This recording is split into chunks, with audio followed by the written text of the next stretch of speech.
मणिपुर की घटना का रांची में विरोध थमने का नाम नहीं ले रहा है। आज विभिन्न सामाजिक संगठनों के नेता और साथ ही स्कूली छात्र लोग जो है सो अल्बर्ट एक्का चौक पहुंचकर नरेंद्र मोदी का पुतला दहन किया, साथ ही साथ मणिपुर घटना की निंदा की। क्या कुछ कहा, आइए आपको सुनाते हैं। 3 महीने से जातीय हिंसा में जल रहा है। देश का प्रधानमंत्री पूरे वर्ल्ड में देश को विश्व गुरु बनाने के लिए वो घूम रहा है। देश का रक्षा मंत्री अमित शाह मणिपुर के मामले में एक शब्द बोल नहीं रहा है। देश की महिला बाल विकास कल्याण मंत्री स्मृति ईरानी चुपचाप बैठी हुई है। हम लोग ये बात कहना चाहते हैं कि आखिर 3 महीने तक क्यों मणिपुर को जलने दिया गया। इसके लिए सिर्फ और सिर्फ देश का प्रधानमंत्री नरेंद्र मोदी जिम्मेवार है, देश का गृह मंत्री अमित शाह जिम्मेवार है, महिला और बाल विकास मंत्री स्मृति ईरानी जिम्मेवार है। वो देश के मणिपुर को संरक्षण नहीं दे सके।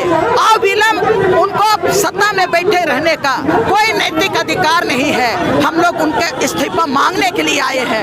अविलंब नरेंद्र मोदी अपने पद से इस्तीफा दे, गृह मंत्री अपने पद से इस्तीफा दे और स्मृति ईरानी अपने पद से इस्तीफा दे।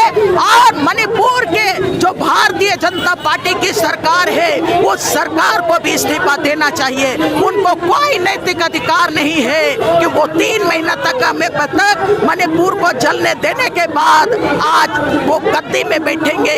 अगर ऐसा होता है तो देश के 140 करोड़ जनता के साथ अपमान होगा।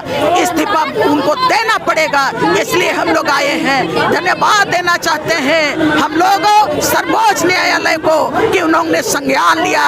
जब वो संज्ञान लिया और अब बात बोलने लगा कि सरकार कुछ नहीं करेगी तो हम करेंगे, तब ये दुखद बात है कि नरेंद्र मोदी के सीने में दर्द उठ रहा है।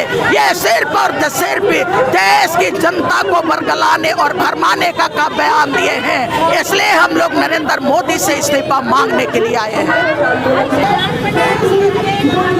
क्या कुछ कहेंगे जिस तरह से मणिपुर में लगातार घटना घट रही है? देखिए, 2.5 महीने से मणिपुर जल रहा है।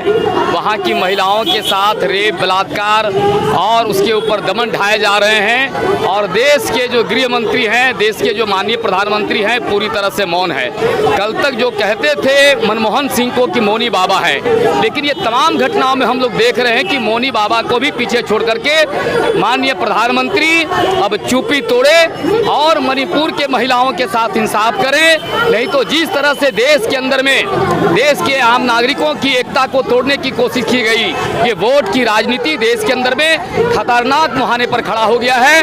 और अगर इस स्थिति पर अगर नियंत्रण नहीं हुआ तो ये गृह युद्ध जैसी हालात जो केंद्र गृह मंत्री और भाजपा शासित जो प्रदेश है वहां पर ट्रायल किया जा रहा है, आने वाले दिनों में झारखंड में भी इसी तरह करा जा रहा देखने को लिए मिलेगा।